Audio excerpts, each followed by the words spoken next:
కుంభరాశి వారు మాఘ పంచమి సందర్భంగా అమ్మవారి యొక్క ఆశీస్సులు ఎలా పొందాలో ఈ వీడియోలో సవివరంగా సంపూర్ణంగా తెలుసుకుందాం.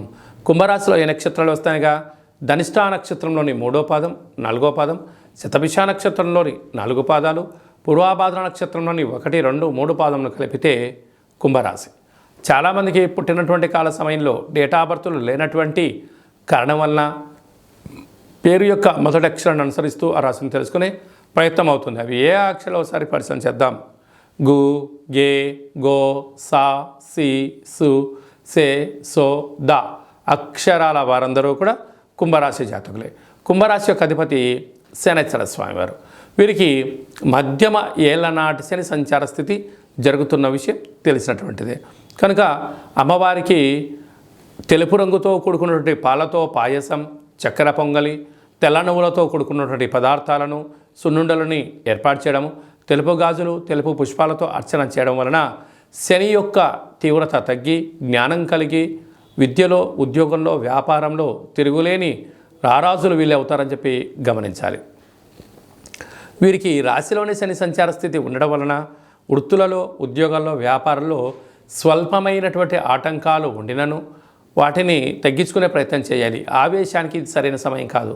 మీ జన్మ నక్షత్రం రోజున మంగళ, శనివారాలు, అష్టమి తిథి ఎందున కొత్త పనులకు శ్రీకారం చుట్టకపోవడం యోగదాయకమని చెప్పి గమనించాలి. ధనావాకు కుటుంబ స్థానంలో రాహు సంచారం చేయడం వలన దయచేసి బంధువులు కదా, మిత్రులు కదా, స్నేహితులు కదా అని చెప్పి అప్పులు ఇచ్చారా తిరిగి రావు. తృతీయంలో గురు సంచార స్థితి ఉండడం వలన తల్లిదండ్రులతో, అన్నదమ్ములతో, పార్ట్నర్షిప్ వ్యవహార కార్యక్రమం ఆచరించే వారితో సున్నితమైన స్వభావం కలిగి అవుననకుండా కాదనకుండా కాలం సమాధానం చెప్తుందని చెప్పి కాలాన్ని నెట్టగలిగితే మంచి కాలం అని చెప్పి గమనించాలి. అష్టమంలో కేతు సంచార స్థితి ఉండడం వలన చిన్న చిన్న విషయాలకు ఆందోళన, నిద్రలేని రాత్రులు గడపడం, ప్రతిదాన్ని ఎక్కువగా ఊహించుకోవడం, ఓవర్ కాన్ఫిడెన్షియల్గా ప్రయాణం చేయడం అనేది ఆరోగ్యానికి సమయం వృధా అవుతుందని చెప్పి గమనించాలి. రాజ్యస్థానంలో లాభస్థానంలో కుజుడు శుక్ర సంచార స్థితి ఉండడం వలన అప్పులు ఇవ్వకుండా ఉండబడిన దాంతో స్థిరచరాస్తులను కాపాడుకునే ప్రయత్నం చేయండి. వ్యయంలో బుధాదిత్య రాజయోగం కావడం వలన ప్రభుత్వ ఉద్యోగస్తులతో, ప్రభుత్వ అధికారులతో, పోలీసు వారితో, రక్షణ శాఖతో మౌనంగా ధ్యానంగా ఉండే ప్రయత్నం చేయండి. పెద్ద పెద్ద సమస్యలను దరి చేరకుండా మీ యొక్క విజయానికి మీరు స్వాగతం పలకండి.